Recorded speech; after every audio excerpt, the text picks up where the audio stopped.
하나님 아버지 은혜를 감사합니다. 귀하고 복된 주일을 우리에게 주셔서 기도로 하루를 시작하게 하시니 감사합니다.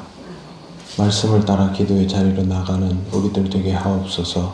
예수님 이름으로 기도드립니다. 아멘. 찬송가 312장 하나님께 찬양드립니다. 너 하나님께 이끌리어 일평생 주만 바라라. 너 어려울 때 힘주시고 언제나 지켜주시리. 주 크신 사랑 믿는 자 그 반석 위에 서리라. 너 설레는 맘 가다듬고 희망 중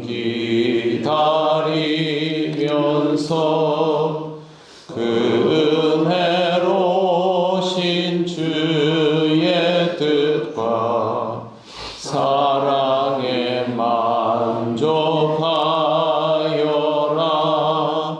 우리를 불러주신 주 마음에 소원하신다.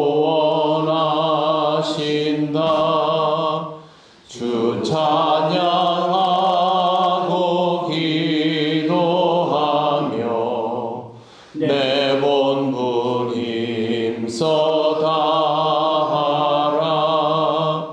주 약속하신 모든 은혜 내게서 이루어지리라.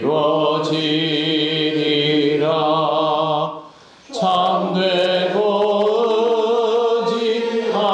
의지하는 자 주께서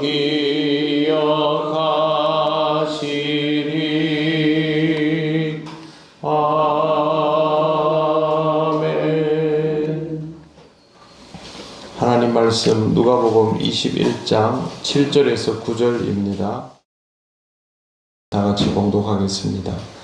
그들이 물어 이르되 선생님이여 그러면 어느 때에 이런 일이 있겠사오며 이런 일이 일어나려 할 때에 무슨 징조가 있사오리이까. 이르시되 미혹을 받지 않도록 주의하라. 많은 사람이 내 이름으로 와서 이르되 내가 그라 하며 때가 가까이 왔다 하겠으나 그들을 따르지 말라. 난리와 소요의 소문을 들을 때에 두려워하지 말라. 이 일이 먼저 있어야 하되 끝은 곧 되지 아니하리라. 아멘. 예루살렘 성전이 아름답다 말하는 사람들에게 돌 하나도 돌 위에 남지 않고 다 무너질 것이다 라는 대답을 예수께서 해 주셨습니다. 유대인들에게 이 말은 충격적인 것이었습니다. 예루살렘 성전은 사실상 그들에게 전부와도 같은데 이게 세상에서 없어진다라는 것이기 때문입니다. 유대인들이 이 말을 듣고 그냥 가만히 있을 수 없었습니다. 7절 보시면 선생님이여 그러면 어느 때에 이 일이 있겠사오며 이런 일이 일어나려 할 때 무슨 징조가 있사오리까. 이 질문 속에 필요한 게 다 있죠. 언제이냐 아니면 징조가 무엇이냐 어떻게 하면 우리가 이것을 미리 알 수 있느냐라는 것입니다.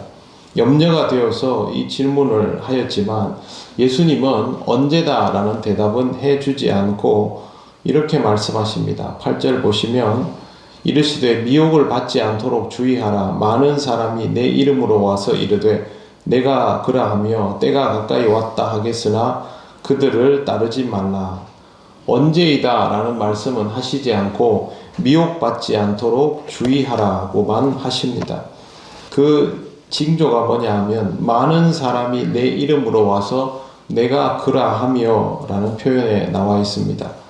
여기서 내 이름은 하나님의 아들 또 하나님이 보내신 구원자라는 의미가 됩니다.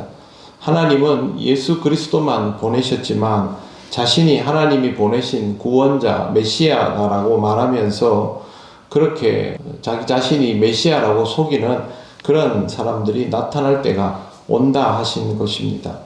누가복음을 비롯한 성경 말씀을 읽는 사람들은 예수께서 부활 승천하신 이후에 주님 다시 오시기를 기다리며 복음서를 읽던 사람들입니다. 주님을 기다리던 사람들에게 누군가가 와서 종말의 때가 다가왔다, 내가 하나님이 보내신 구원자다 라고 하면 일단 귀가 솔깃해지게 되어 있습니다. 이단에 넘어가는 사람들을 보면 신앙이 전혀 없는 사람들은 잘 없지 않습니까? 주님이 다시 오시기를 기다리는 사람들이 많습니다. 그런 사람들에게 주님이 언제 오신다라고 알려주면 관심을 가지고 미혹당하게 되는 것입니다. 이단들은 항상 종말의 긴장감을 이용해서 사람을 속입니다. 많은 이단들이 시한부 종말론에서부터 시작되었다라는 것을 지난 수요일에 말씀드렸습니다. 이런 것들을 주의해야 한다라는 겁니다. 신앙이 없는 것도 문제지만 신앙이 내용 없는 목마름만으로 가득한 것도 문제입니다. 이런 부류의 인물들이 나타나는 것이 종말의 징조가 맞고 그때에 많은 사람들이 흔들리게 됩니다. 이단의 출현, 또 자칭 예수 그리스도의 출현은 항상 기독교의 역사와 함께 왔습니다. 주님이 다시 오시겠다라고 말하는 순간부터 종말이 시작되었고 그 종말과 함께 이단들도 일어나게 된 것입니다.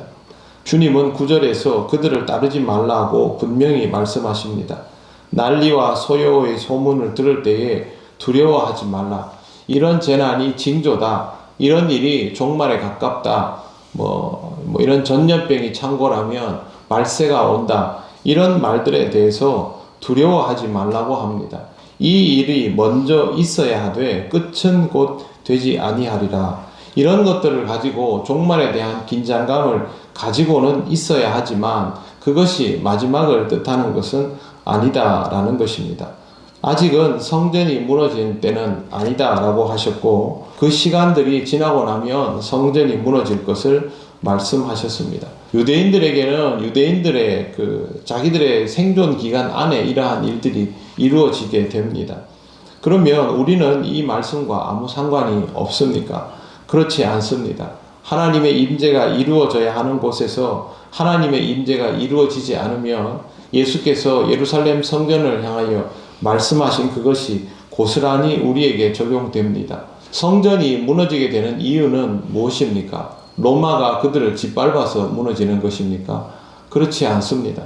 로마가 짓밟기 전에 예수께서 먼저 성전에 오셔서 성전을 청결케 하시고 성전이 무너지고 다시 세워질 것이다 라고 하시면서 십자가를 지시고 죽으시고 부활하셨지 않습니까?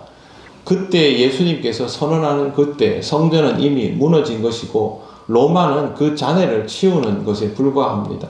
성전이 무너지는 것은 하나님께서 임재하셔야 할 이 자리가 쓸모가 없어졌기 때문에 무너진 것입니다. 로마에 의해서 무너진 것이 아니죠. 유대인들은 성전이 무너질 것을 염려하여서 이런 질문을 하였는데 예수님의 말씀 속에는 화요일 날도 읽겠지만 성전에 대한 염려는 조금도 없습니다. 유대인들은 성전이 무너지는 것을 걱정하면서 지금 이 질문을 하지 않습니까?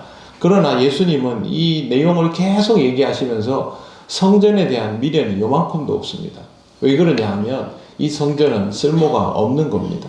지금부터 예수께서 말씀하신 그대로의 그 뜻을 믿고 따르는 자들이 성전이 되고 거기서부터 하나님의 임재가 이루어질 것이기 때문에 이 성전은 무너져도 그만입니다. 하나님의 임재가 이루어지지 않는 교회는 어떨까요? 똑같습니다. 이 시대에도 하나님의 임재가 이루어지지 않는 교회 공동체는 없어도 그만인 곳이 되는 것이죠. 그러므로 우리는 이 말씀을 보면서 유대인들에게 참 안타까운 일이 일어났구나. 종말의 때가 되면 교회들이 그렇게 사라지게 되겠구나. 그게 아니라 우리도 하나님의 임재를 품지 못하면 우리 자신이 성전인 것을 기억하지 못하면 우리에게 다가올 종말도 이와 똑같다라는 것을 기억해야만 하는 것입니다. 우리가 통영교회당이라는 건물 안에 모입니다. 그러나 교회는 바로 우리들 자신인 것이죠. 우리의 삶 속에 하나님의 임재가 구체적으로 이루어지고 우리가 날마다 예수 그리스도를 구주로 고백하고 주님을 만나는 삶을 하루하루 이루어 나갈 때에 주님의 뜻이 우리 안에서 이루어지는 것을 직접 경험하게 되는 것이고, 그것을 통해서 우리가 교회라는 것을 확인하게 됩니다. 매 주일 모여서 예배를 드리는 것은 우리가 교회임을 확인하고 주님의 임재가 우리에게 공적으로 이루어지는 것을 발견하는 자리입니다. 우리들 각자가 그냥 교회 다니는 것이 아니라 모여서 교회를 이룬다는 것을 확인하면서 어떻게 하면 주님의 몸다워질 수 있을까를 계속해서 찾아 나가는 것이죠. 그러므로 우리는 주님께서 임재하시는 교회 공동체를 오늘도 건강하고 또 복되게 이루어가면서 주님이 오심을 기뻐하는 귀한 주일을 보내어야 합니다.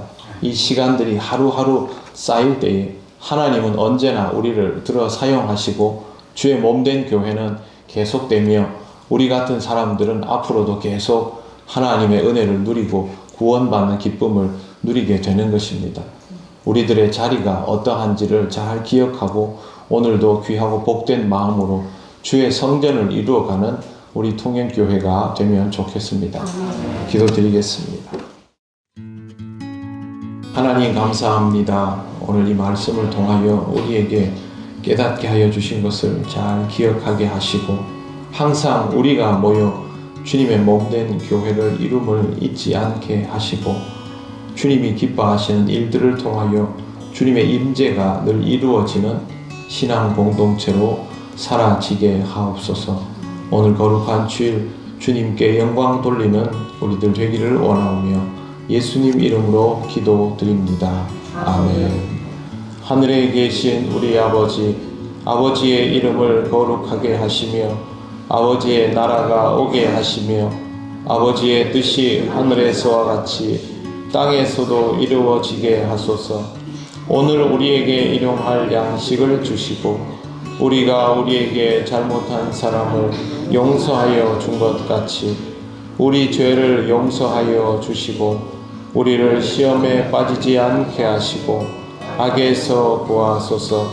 나라와 권능과 영광이 영원히 아버지의 것입니다. 아멘.